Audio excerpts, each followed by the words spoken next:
आलाय, काय आनंद वाटतो, काय वाटलं होतं, काय एकंदरीत सांगा सर. अति आनंद आहे.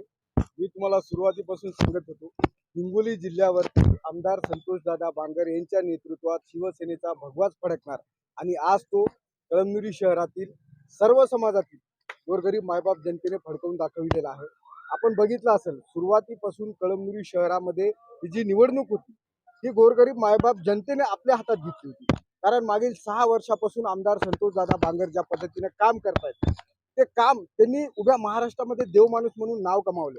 त्या देवमाणसाच्या नेतृत्वात, आमच्या लाडक्या नेत्याच्या नेतृत्वात आम्ही ही निवडणूक लढलोत, जिंकलोत आणि मायबाप जनतेने आम्हाला भरभरून आशीर्वाद दिला. कळमनुरीमध्ये जे आहे ते लोक असं म्हणतात की समुदाय हा शिवसेनेला मतदान करत नाही. गेल्या नगरसेवक आले, नगराध्यक्ष आलाय. अहो, आमचा नेता कुठलीही जात पात पक्ष एवढंच नव्हे तर कुठल्या मतदारसंघातला आहे हे सुद्धा देखील बघत नाही. त्यांच्या जवळ आलेले आमदार संतोषदादा बांगर यांच्या जवळ आलेला रडत आलेला प्रत्येक माणूस हसतच गेलाय. मागील 6 वर्षापासून ज्या पद्धतीने ते काम करतायत, अल्ल्या नल्ल्याचं दवाखान्याचं, एवढंच नव्हे तर हिंगोली जिल्ह्यावर आतापर्यंत जे जे संकट आलं त्यावेळी फक्त आमदार संतोषदादा बांगर हेच उभे राहिलेले आहेत.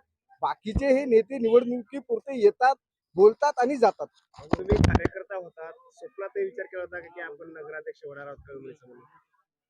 नक्कीच हा माझ्यासाठी खूप मोठा आनंदाचा दिवस आहे.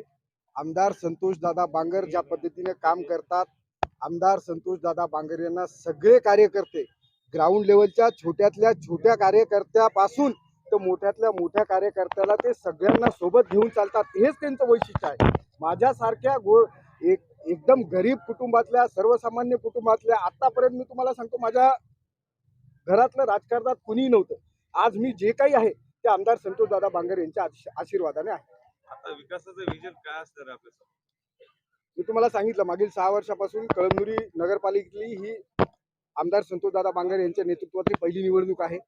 या अगोदर सुद्धा कळमनुरीमध्ये नगरसेवक नगराध्यक्ष नसताना देखील शेकडो करोड रुपयांची कामं त्यांच्या माध्यमातून झालेली आहेत. आणि येणाऱ्या काळात तर तुम्हाला सांगतो, नगरविकास मंत्री शिवसेनेचे मुख्य नेते आदरणीय एकनाथजी शिंदे साहेब आहेत.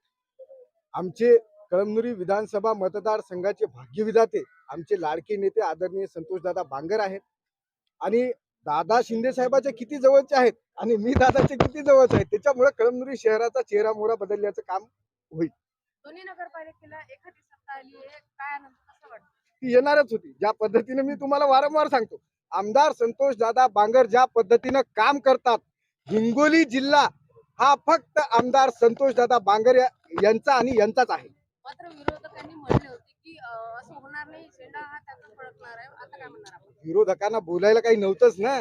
बघितलं आपण प्रचारामध्ये मतदारांकडे ते गेले असताना त्यांच्याजवळ सांगायला असं काहीच नव्हतं. उगा आर हे त्यांचा पीएच हे म्हणून त्याला उभं केलं, हे कोण तेच हे म्हणून त्याला उभं केलं, याच्या व्यतिरिक्त ते काही बोलले नाही. आम्ही दादांनी मागील 6 वर्षापासून जे काम केलं त्या कामाच्या माध्यमातून मतदारांना मतदान रूपी आशीर्वाद मागितले आणि त्यांनी आम्हाला भरभरून दिले.